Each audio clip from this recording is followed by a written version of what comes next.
All right, music fans, welcome. Harmless Dave here, talking about real music in real time for real people just like you and just like me. So Lindsey Buckingham is out there again doing interviews and sort of stoking the fire a bit about Stevie Nicks, and good publicity for Lindsey Buckingham, as there are a few people out here now that I think understand that Buckingham was very important to Fleetwood Mac. And although Stevie Nicks in capital letters, and that's something that Buckingham says in this article, that Stevie Nicks became a little bit consumed with herself. And, you know, we've been watching this unfold. Her Rock and Roll Hall of Fame speech, super indulgent. The whole music cares thing, which probably set this into motion. People just getting tired of Stevie Nicks Incorporated. Now, for most of the casual fans out there, Stevie Nicks is the band. And that's why they were able to go out on tour the last time. They just used Stevie Nicks more than anyone else. It was Stevie Nicks, I think, that wanted Mike Campbell in the band, which to me was a weird move because Mike Campbell and Lindsey Buckingham as guitar players don't have much in common. But for the casual fan, it was like, wow, we're going to hear Stevie Nicks sing a Tom Petty song. Yay. And it's, to me, I'm just like, why?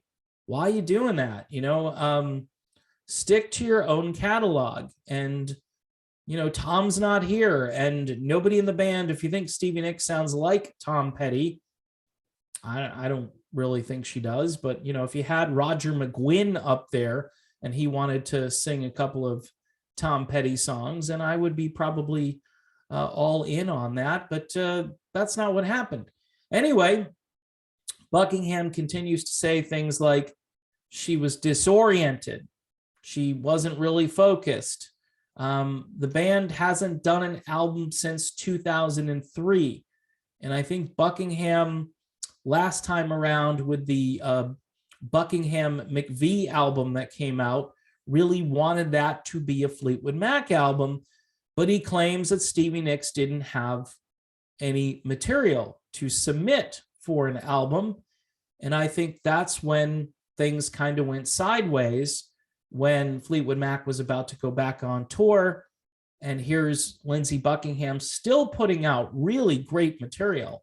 I mean, his last album is terrific, and even at his age, he's still able to get into the studio and do wonders with the voice he has now, because it's very different from the way he sounded back in the 80s and late 70s, but he uses the technology, not necessarily voice correction, but just knowing how to sing and how to not oversing and how to just keep everything in a specific vocal range. And I think it makes for a very enjoyable album.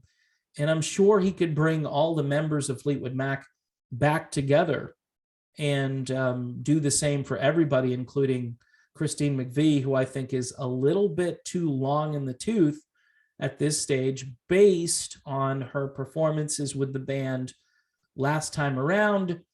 She's even said out loud, and then she kind of took it back, but she did say it out loud that she was getting a little bit old for this and didn't think the band would tour anymore based on John McVie wanting to hang out on his boat and the fact that she feels she's getting old. And I think at least in the studio, Lindsey Buckingham could probably get another Fleetwood Mac album done.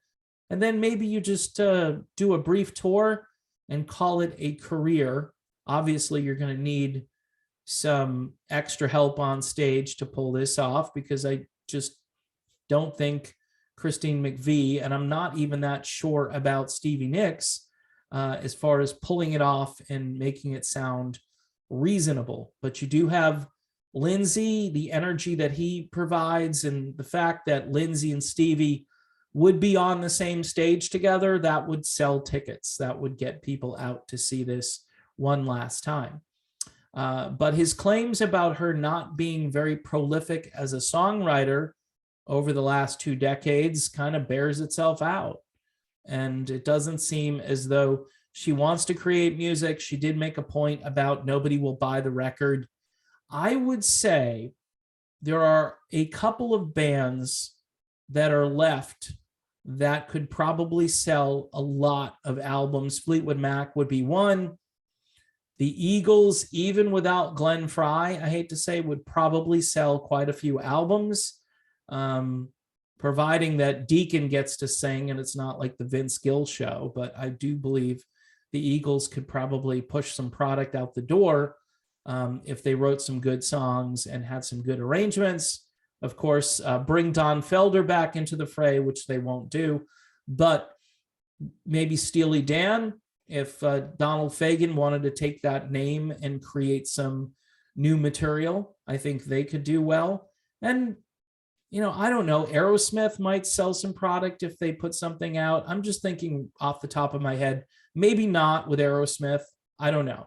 But I know Fleetwood Mac would do well because it's been so long, and to bring everybody back together again for one last sort of farewell to fans and to the music industry, I think that would be pretty cool.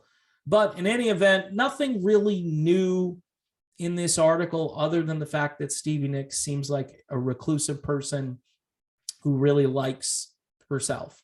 Okay, and the fans who like Stevie Nicks are really self-absorbed with Stevie Nicks. It doesn't matter what she does moving forward because her past was so interesting to many of these folks, but it's definitely kind of taken a turn over the last few years where she seems to be a bit of a Karen in some ways. Sorry to use the Karen terminology. And she also seems as though, you know, she's less concerned about the art and more concerned about going out, making some money, just touring, and then going back home and staying inside. You know, this whole thing demic, when it broke, it's kind of like it was perfect for Stevie Nicks because she was doing that stuff already. It's kind of like Steve Perry. When does Steve Perry go out, right? When does Stevie Nicks actually go out? Nobody's snapping a lot of pictures of either one of those two because they have people that do things for them, and they don't go out in public, which is kind of weird to me. But, you know, you're a big rock star and you've got lots of money, so have someone else do it for you. And that way you don't have to interact with people. You know, I had the t-shirt that said I was social distancing before it was cool. And yeah, there's part of me that wishes I didn't have to interact with people. But, you know, sometimes it's a healthy thing. If you find some people that you like, you can hang out with for a while and just, I don't know, get it out of your system, what's going on in the world today. That might make you feel better for a little while. And then you turn on the news again and you're back to wanting to stay inside. So I think that's the master plan. And Stevie Nicks, she was all over that. Steve Perry, they're both all over that. There are probably a few other people. I don't think David Coverdale goes out very much, right? So in any event, there are articles out there that you can read. Lindsey Buckingham, again, kind of throwing Stevie Nicks under the bus. But I don't know if that's going to bode well for a Fleetwood Mac reunion if he keeps busting on her inability to write songs and to get out of the house. I don't know if that's a winning strategy for a reunion, but only time will tell.